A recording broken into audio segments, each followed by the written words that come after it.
21 December 2017 একটা ঘটনা। ইউপির বিজনোরের একটা ফ্যামিলির একটা মেয়ে ছিল, তাকে খুঁজে পাওয়া যাচ্ছিল না। সারাদিন সারা গ্রামের লোকজন তাকে খোঁজাখুঁজি করে, কিন্তু খুঁজে পাওয়া যায় না। তখন তারা পুলিশ স্টেশনে গিয়ে খবর দেয়। সেকেন্ড ডে যখন কেটে যাচ্ছিল, তখন হঠাৎ সন্ধেবেলায় পুলিশের ফোন আসে তাদের বাড়িতে। পুলিশ বলে, জিম করবেট যে ন্যাশনাল ফরেস্ট আছে তার পাশেই আপনাদের মেয়ের ডেড বডি পাওয়া গেছে। সঙ্গে সঙ্গে বাড়ির লোকজনেরা সেখানে ছুটে যায়। গিয়ে তারা দেখে সত্যিই তাদের মেয়ের একটা ডেড বডি পুলিশ উদ্ধার করেছে। পুলিশ সেটাকে ফরেন্সিক ল্যাবে পাঠিয়ে দেয়। পোস্টমর্টম রিপোর্ট যখন আসে, বাড়ির সবাই অবাক হয়ে যায়। মেয়েটা বিষ খেয়ে আর তারপরে কেউ তার গলা টিপে তাকে মেরে ফেলেছিল। সেই সঙ্গে মেয়েটার গর্ভে 4.5 মাসের বাচ্চা ছিল। মেয়েটা আনম্যারিড ছিল। বাড়ির লোকজনেরা ভাবে বাচ্চাটা তাহলে কার। তারপর থেকে পুলিশ প্রায় 20-22 জনকে জিজ্ঞাসাবাদ করে। মেয়েটা যার যার সাথে কখনো কথা বলতো, হয়তো পরিচিত যে ছেলেরা ছিল তার সব্বার কাছে জিজ্ঞাসাবাদ হয়। পুলিশ সন্দেহ করার মতো কিচ্ছু তাদের কাছে পায়নি। 1 মাস কেটে যায়। পুলিশ বুঝতে পারছিল না যে কার বাচ্চা ছিল মেয়েটার গর্ভে, কে তার গলা টিপে মেরে ফেলল। হঠাৎ একদিন 8-9 বছরের একটা বাচ্চা পুলিশ স্টেশনে আসে, সেই গ্রামেরই, যেই গ্রামের ওই মেয়েটা ছিল। সে বলে যে আমি জানি নমিতাকে কে মেরে ফেলেছে। পুলিশ অবাক হয়, বলে কে? বলে নমিতারই দাদার একটা ছেলে আছে, সে মেরে ফেলেছে। এই বাচ্চা ছেলেটা যার কথা বলছিল সে নমিতা করের বড় দাদার ছেলে, আর তার নাম ছিল কমলজিৎ সিং, আর সে বিকম ফাইনাল ইয়ারের স্টুডেন্ট ছিল। আর নমিতা প্রায় তার সমবয়সী ছিল, কারণ সে তার একদম ছোট পিসি ছিল। দুজনের বয়সে খুব একটা ডিফারেন্স ছিল না। পুলিশের প্রথমে বিশ্বাস হয়নি, তাও কিন্তু কমলজিৎ সিংকে পুলিশ জিজ্ঞাসাবাদের জন্য পুলিশ স্টেশনে ডাকে। গ্রামের সব লোক ভীষণ রেগে যায়। শুধু তাই নয়, বাড়ির লোকজনরাও রেগে যায়। পিসি ভাইপোর একটা পবিত্র সম্পর্ককে পুলিশ খারাপ চোখে দেখছে বা খারাপভাবে সবাইকে জানাচ্ছে।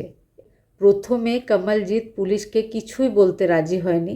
পরে পুলিশ যখন নিজের পদ্ধতিতে জেরা করতে শুরু করে, তখন কমলজিৎ বাধ্য হয় সবটা বলতে।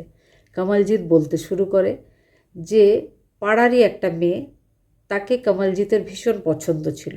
সবাই সমবয়সী, সেই জন্য সেই মেয়েটা তার পিসির বান্ধবী ছিল। তো কমলজিৎ বারবার নিজের পিসিকে রিকোয়েস্ট করতো যে ওই মেয়েটার কাছে গিয়ে বলো যে আমি তাকে খুব পছন্দ করি, আমার মেসেজ তাকে গিয়ে পৌঁছে দাও। পিসি নিজের ভাইপোর কাছে রোজই তার প্রেমের গল্প শুনছিল। সেই মেয়েটাকে তার কতটা ভালো লাগে, তাকে যদি সে না পায় তাহলে তার ভাইপো কমলজিৎ কী করতে পারে, এই সব গল্পগুলো কমলজিৎ রোজই বলছিল, আর তার পিসি শুনছিল। এই ধরনের গল্প করতে করতে কখন তাদের মধ্যে একটা ঘনিষ্ঠতা শুরু হয়ে যায়। শুধু ঘনিষ্ঠতাই না, তারা কয়েক মাসের মধ্যে বারবার শারীরিক সম্পর্কে লিপ্ত হয়। শুধু তাই নয়, বাড়ির লোকজনেরা, যেহেতু তারা পিসি আর ভাইপো ছিল, একই বাড়িতে থাকতো, কেউ কখনো এই ব্যাপারটা নিয়ে সন্দেহ করেনি। পিসি ভাইপোর রুমে গিয়ে ঘন্টার পর ঘন্টা থাকলে বা ভাইপো পিসির ঘরে এসে যদি অনেকক্ষণ বসে থাকতো, কারোর কোনো দিন কোনো সন্দেহ হয়নি, কারণ সম্পর্কটা সন্দেহ করার মতো ছিলই না। সেই জন্য বাড়ির লোকরা কখনো এটাকে আটকাতে হবে সেটা তারা ভাবেইনি। এক সময় নমিতা কর যখন জানতে পারে যে সে প্রেগনেন্ট, সে তাড়াতাড়ি নিজের ভাইপো কমলজিৎ সিংকে কথাটা জানায়। কমলজিৎ বলে চলো তোমার অ্যাবর্শন করিয়ে আনি, কিন্তু নমিতা কর কিছুতেই কথাটা মেনে নেয়নি। সে বলে আমি বাচ্চাটাকে জন্ম দেব। কমলজিৎ বলে আমাদের যে ধরনের সম্পর্ক আছে, এই সমাজ আমাদের বিয়েটাকে কখনোই মেনে নেবে না। সেই সঙ্গে আমাদের বাচ্চাও যদি হয় তাহলে সেও ভবিষ্যতে খুব বিপদে পড়ে যাবে। অনেক রকমভাবে নমিতা করকে বোঝালেও নমিতা কিছুতেই বুঝছিল না। সে নিজের ভাইপোকে বলছিল যে চলো আমরা দুজন বাড়ি ছেড়ে এখান থেকে কোথাও অন্য জায়গায় চলে যাই।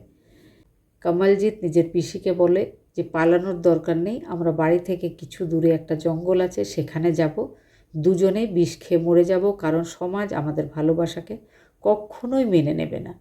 সঙ্গে সঙ্গে কমলজিতের পিসি নমিতা মেনে যায়। নমিতা আর কমলজিৎ একসঙ্গে সেই ফরেস্টের কাছে চলে যায়। সে ফরেস্টের কাছে যাওয়ার পরে কমলজিৎ নিজের সাথে একটা বিষ নিয়ে এসেছিল। সে বলে প্রথমে আমি খাচ্ছি, তারপরে তুমি খেও। কিন্তু তার পিসি বলে না না, আগে আমি খাবো। কমলজিৎ সেটাই চাইছিল, যাতে তার পিসি আগে খায় ওই বিষটা। পিসি কিন্তু যেমন প্ল্যানিং তেমন কাজ, সে বিষ খেয়ে নিল। বিষ খাওয়ার পরে সে যখন মাটিতে লুটিয়ে পড়ে, কমলজিৎ শিওর হওয়ার জন্য যে সে সত্যিই মারা গেছে, সে গলাটা আবার টিপে দেয়, যাতে কোনোভাবেই তার পিসি বেঁচে না থাকে। পিসির ডেড বডিটা জঙ্গলে ফেলে রেখে সোজা বাড়ি চলে আসে।